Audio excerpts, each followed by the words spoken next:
I'm Dr. Sidney Workman, Associate Director of the Department of Psychiatry, Children's Hospital of Washington, D.C. With me are representatives of several police departments. All of us are concerned with juvenile delinquency and would like to begin the discussion of the film Headed for Trouble. Officer Duvall, what did you think of the handling of Jane Parrish in the film? Well, I noticed when he walked in the soda shop there and told Jane Parrish that he was going to have to take her to headquarters.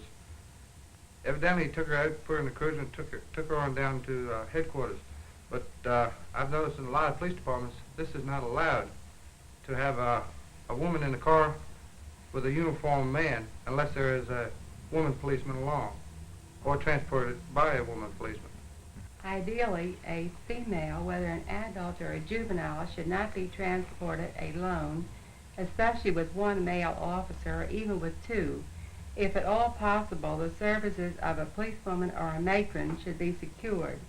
Sometimes that is impossible because of lack of personnel or transportation facilities, but if it can be done, it should be done. Well, this girl wasn't arrested. Would you say, Officer Duvall? She wasn't placed under arrest. No. What do you call that, arrest? No, she was not arrested, but she was picked up. On a complaint of her mother, is that correct? That's correct. Well, do you think the police officer was justified in taking her in under those conditions? He goes to this, she wasn't violating any law at the moment, was she? No, but she had been phoned in as a missing person. And I feel that the police officer had every right to go in and take her out of that soda shop. One of the main questions is what we can do with youngsters like this in a helpful way. We have to remember that usually when we see these girls, or girls in particular, where they're in emergency situations, if we can sit down and talk with the girls and their parents, we can refer them to the proper social agencies who deal with them in an extensive way, manner in which we do not have time or the personnel to deal.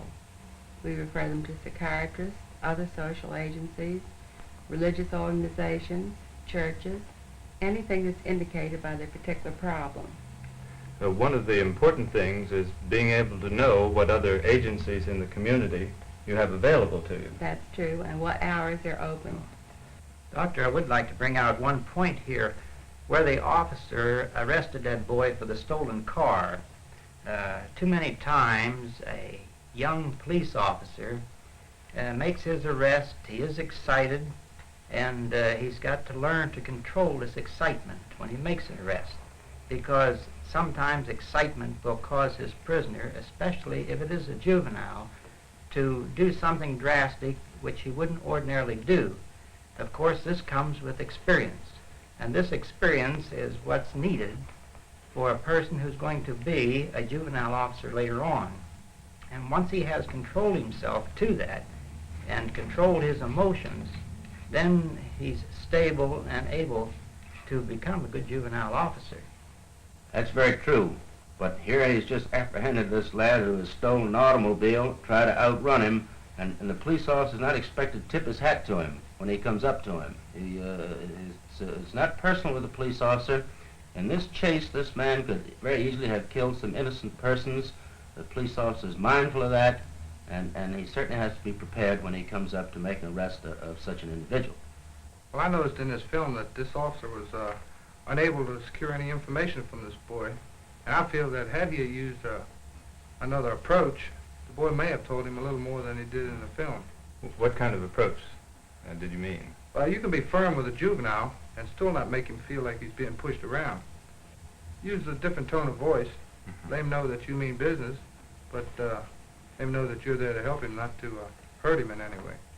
Now that's what a new uniform officer will learn if they have close cooperation between the uniform and the plainclothes force. Just like this picture showed us here, this juvenile officer came back and explained to the arresting officer, that is the man that was in uniform, what happened to the boy, and he explained to him why he did certain things.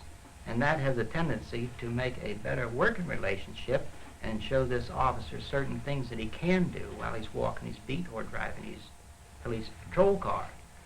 Do any of us think there should be a difference in the way a uniformed officer handles a juvenile against the way a plainclothesman should handle it? he spoke of uniform officers and plain clothes officers.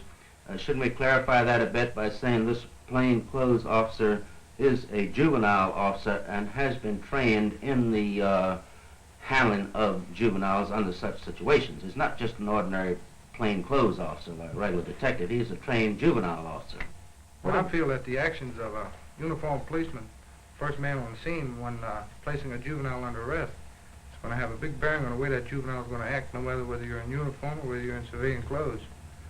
Because most juveniles nowadays that I've run across will find that you're a policeman, no matter whether you're in uniform or you're out of uniform.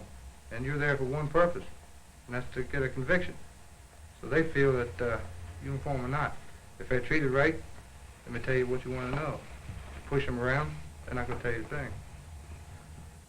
Going now to John, the violent boy, I wonder what any of you thought about the handling of him, both before he got to jail and afterward.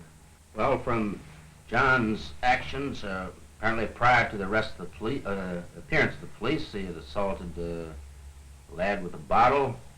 He was in a violent stage. There was nothing else the police could do but to restrain him and use the necessary force to convey him to a place of security. This frequently brings on complaints of using unnecessary force against a juvenile.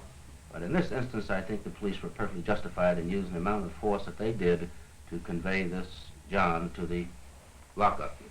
Well, I feel the same as the captain, that in the show there, while he was talking to the detective, he stated that he had swung at one of the officers.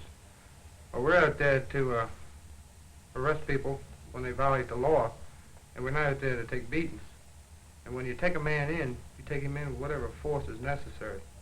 But there again, you had the good professional approach of the juvenile man coming in quiet and calm and going to explore the case in a businesslike and dignified manner. Well, I see that our time is up. I know that there are many more things that we could discuss today. We haven't had a chance to talk about the juvenile court, about probation, about community relations, about the many other aspects of this film and the work with juvenile delinquents. We hope, though, that you and the audience will continue the discussion that we've started.